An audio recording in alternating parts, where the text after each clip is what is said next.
How's how's everything been going over there, Derrick?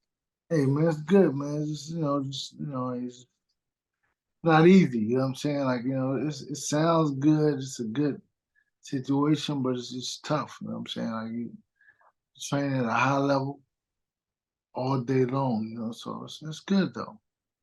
Yeah, you got quite a stable now, man. AJ, Ryan, Errol, Jermell, Right. all in big fights coming up. How hectic is your schedule? And it's crazy. With Frank, I have like 3 fights in 27 days. You know what I mean? Like Frank fights on what is it? Next July week? July 15th. Errol fights July 29th. AJ fights August 12th. Jermell fights September 30th. And I think Ryan's gonna be fighting in October. So, busyness, man. Hey, it's busyness. Yeah, I would imagine you got quite the schedule, but man, it must get you like so pumped up to know, like, yo, I got all these fights, and like they're big, significant fights also as well. You got, Spence and Crawford undisputed. You have Jermell undisputed versus undisputed. Right. AJ's on track to try to win the heavyweight title. I want to touch on Jermell first. Did this catch you by surprise? This whole him fighting Canelo? No, I mean, when they brought it to him, he called me and talked to me about it, and I told him how I felt about it, and then they pursued it. I guess yeah. Did it happen like rather quickly, or like when did they like call you I about it? a couple months, like 2, 3 months or so. It was like the process. You Mm, can't talk about it. You know what I'm saying? It was just like a conversation. And then I told him what I felt about it, and then he said, he kind of went forward with it, I guess.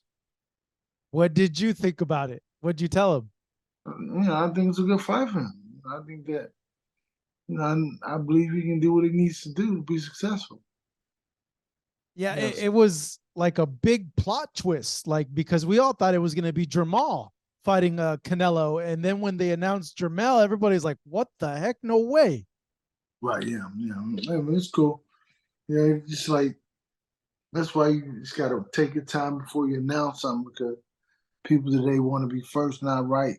You know what I'm saying? So it's like this way you gotta it's like pump the brakes and like let the process play out.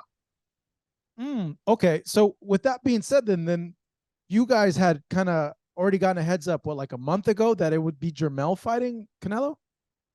I mean, it was just a conversation. You know what I'm saying? It was just like, a conversation, a process, So he and I had it and I told him how I felt about it and he said, okay.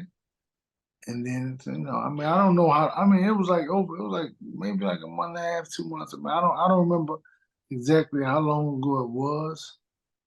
It was just a conversation. And then, I mean, that was kind of it. I told him how I felt about it. And then I didn't necessarily know that it was going to be a real deal. I just, but then say like some weeks later, a month later, he was like, "Hey, this is things happening and whatever." I said, "Okay." It's kind of like I was like, okay, that's good. You know what I mean?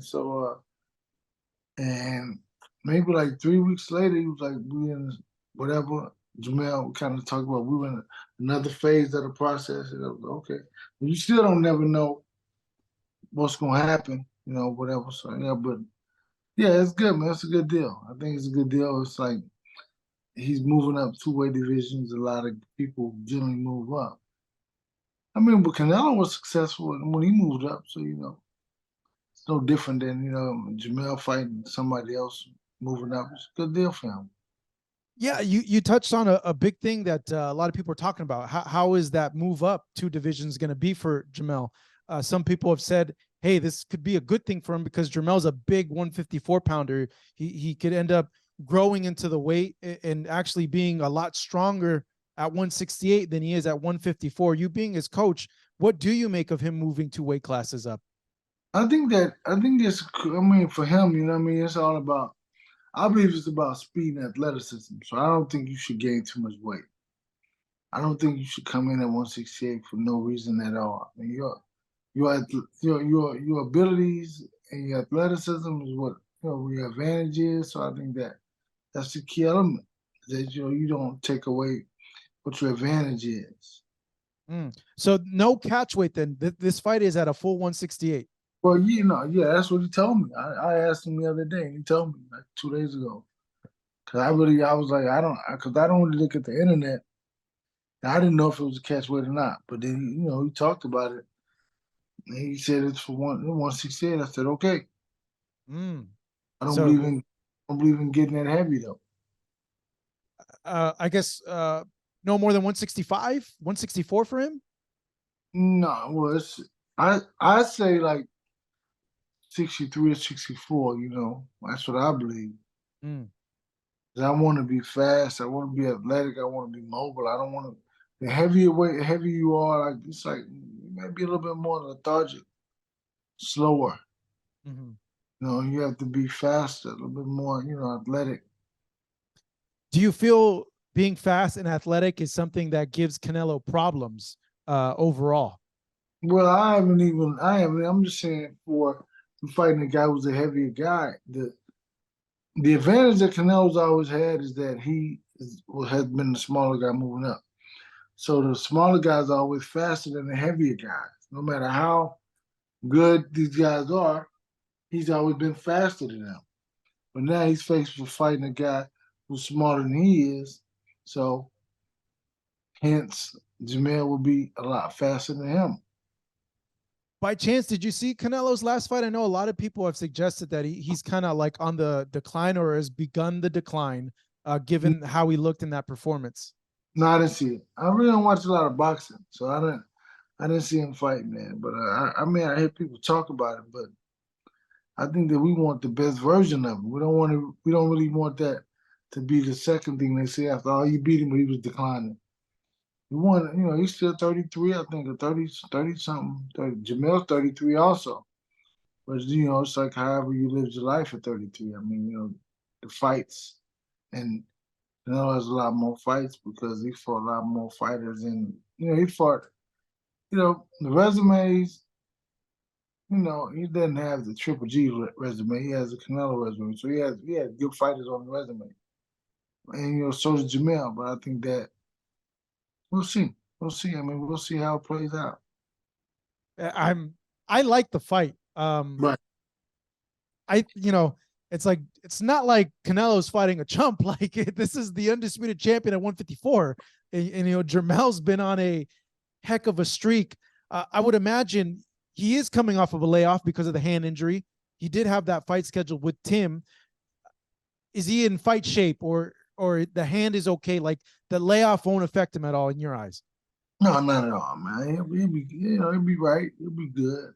Everything plays out. I think that look at life, and it's like things happen for a reason. So this opportunity came up, a bigger, better fight than the Tim Tszyu fight, and it's like he's made history. So I mean, now it's time to reap the benefits of that. And there are no really benefits in fighting. I mean, financial benefits in fighting Tim Tszyu. You're gonna make the same fight, same amount of money. But you move up and fight Canelo, then it becomes a totally different situation. So I think that we made history. Now it's time to reap Make the money. Now it's time to make that big bread. I mean, it's like because we're in professional sports, and I always said the worst player on the worst team in the NFL is trying to renegotiate his contract. So it means it's all about the money. It's right. It's professional sports. So I mean, hey, listen. I mean, Canelo brings a lot of that. That's a good deal for him. Well, regardless of the result, will he be allowed to keep his undisputed titles at 154? Will he stay at 154 after this fight? I don't know anything about that. I haven't even went into detail to ask him about that. But I mean, I don't never think about the regardless part. I mean, I think about the victory. So I mean, maybe he's like they let him do like Canelo, be a champ in 2 divisions. That'd be crazy. Yeah. That'll be it. Hey, it wouldn't be too bad, man. It wouldn't be too bad. Not Man, yeah, I don't. Geez, if he were to make that accomplishment, oh my God, wow, that's a for sure Hall of Fame ticket. Seeing that you feel speed and athleticism could play a big part in this fight. Have you thought about how the fight plays out in your mind at all against what you've seen of Canelo so far overall? I mean, I'm thinking about Terrence Crawford and Terrence and freaking the kid from Germany fighting Frank, and then Dillian White. I'm not thinking about that fight yet because it's like, you know, still a distance away, like a couple months away. I have True. like 3 fights in 27 days, so I'm still living in this 27-day situation. So The grind is real. right, yeah, no doubt, no doubt. So when will Jermell report for camp, or has he already started his camp for this fight? I already started, you know what I mean, like in Houston or whatever, but it'd have to be after, like, after I come back from London. Errol wins the fight and he becomes a undisputed champion. Would this be the last fight at 147 pounds for you Possibly, guys? Yeah. possibly, you know. I mean, I don't know. I mean, it's up to him, but possibly, yeah, I think so. I think I heard him say that. What would happen then with Jermell being at 154? I would imagine Jermell would move up then, right? Well, Jermell could fight 160. I mean, Yeah. but I mean, he could, I mean, we talked about that a little bit, so he could fight 160 or whatever, so we'll see. Yeah, because I would imagine everyone would just move up a division because Maul's Right. already talking about moving up to, well, he was going to move up to 168 to fight Canelo.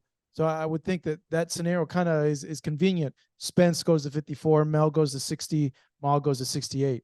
But if you have a winner in Mel, he might stay at 68. If he wins the undisputed title 168, is he staying at 168? You keep on saying if, man, I might have stop. Okay. You're not, you're not going to give me to even acknowledge your ifs. No ifs, no more ifs. The way I'm going to answer the question. Hey, man, look, think about this. When you started doing this, right, and you started with ifs.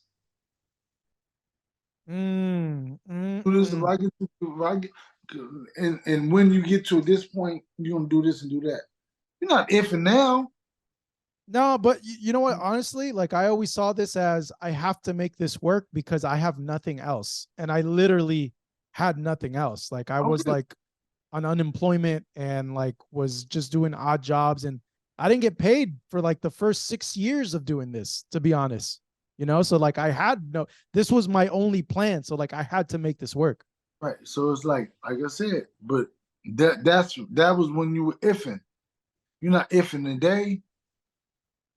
You're definite. So I can't. I You like gotta that. you can't even if in your own life. So you don't if in mine, and don't if me. I'm a winner. When I'm a winner, and I mean, and I'm not saying I'm a winner. I said I'm the guy that says when we do this, when I do this, I mean, come on, man. I'm Yeah, just yeah, saying yeah. you have to be positive because, like, you see, I'm all about the kids, right? So I can't be lying to them if I'm kind of skeptical about my own situation. I have to, I have to be positive Mm. and believe. Believe that's very, very true, man. If you don't believe, you won't achieve. That's right. That's very, very true.